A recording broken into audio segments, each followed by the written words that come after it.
Pensioners welfare association की block इकाई चंबा की बैठक प्रधान लेखराज की अध्यक्षता में संपन्न हुई। इस बैठक में सबसे पहले जनवरी 2016 से 31 जनवरी 2022 के बीच सेवानिवृत्त हुए कर्मचारियों की ग्रेच्युटी 31 जुलाई 2026 से पहले देने के सरकार के आश्वासन पर एसोसिएशन ने मुख्यमंत्री का आभार व्यक्त किया। एसोसिएशन का कहना है कि सुदूर गांवों में रहने वाले पारिवारिक पेंशनर्स के लिए तकनीकी दिक्कतों के कारण डिजिटल प्रमाण पत्र देना आसान नहीं है, इसलिए सरकार से मांग की गई है कि गांवों के बुजुर्गों के लिए पहले से चली आ रही पुरानी पद्धति को ही जारी रखा जाए। सभी पेंशनर जो यहाँ गांव से और शहर से इकट्ठे हुए थे, हमने अपनी मांगों के बारे में विचार विमर्श किया। मांगों के लिए हमारी राज्य कार्यकारिणी द्वारा हिमाचल सरकार को 31 जुलाई का समय दिया गया है कि 31 जुलाई के अंदर हमें सभी प्रकार की जो हमारी देनदारियां हैं वो पेंशनरों को भुगतान किया जाए।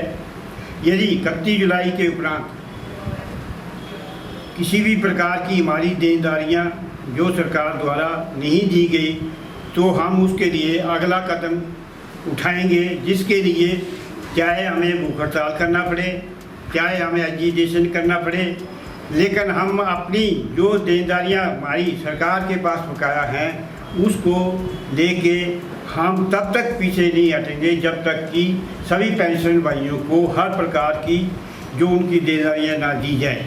इसके अतिरिक्त हमारा हिमाचल सरकार द्वारा जो हमारी चिकित्सा भत्ता बिलों का था उसकी इस बार जून में काफ़ी मात्रा में राशि आई है और हमारे पेंशन भाइयों को भी चिकित्सा भत्तों के बिलों की अदायगी हुई है। लेकिन कुछ ऐसे कार्य अभी शेष हैं जहां पूर्ण चिकित्सा का जो बजट है वो नहीं आया है और कई कार्यों में अभी भी चिकित्सा बिल जो हैं वो पेंडिंग पड़े हुए हैं। तो उसके लिए भी हमने राज्य सरकार से आग्रह किया है कि उन कार्यों को भी बजट का प्रावधान किया जाए जहां बजट बहुत कम दिया गया है। इसके अतिरिक्त हमने सरकार से ये भी अनुरोध किया है कि जो 65 से 70 वर्ष के हमारे पेंशनर भाई हैं उनको अभी तक एरियर की राशि नहीं मिली है, वो भी 31 जुलाई से पहले अदा की जाए, जिसके लिए सरकार ने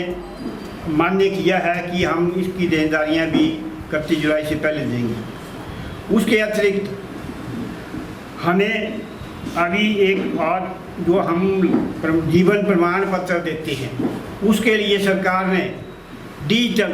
प्रमाण पत्र की आदेश जारी किए हैं, जो कि चंबा जैसे कठिन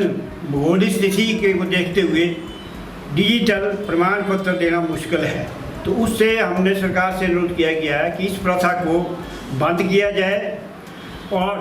जो पुरानी स्थिति है उसको ही बहाल किया जाए, ताकि पेंशनर भाई जो कि गांव में रहते हैं, दूर दराज क्षेत्रों में रहते हैं, वो आसानी से अपने जीवन प्रमाण पत्र दे सके, क्योंकि हर जगह जो है वो डिजिटल सुविधा उपलब्ध नहीं है, लोक मित्र के अंदर हर जगह नहीं है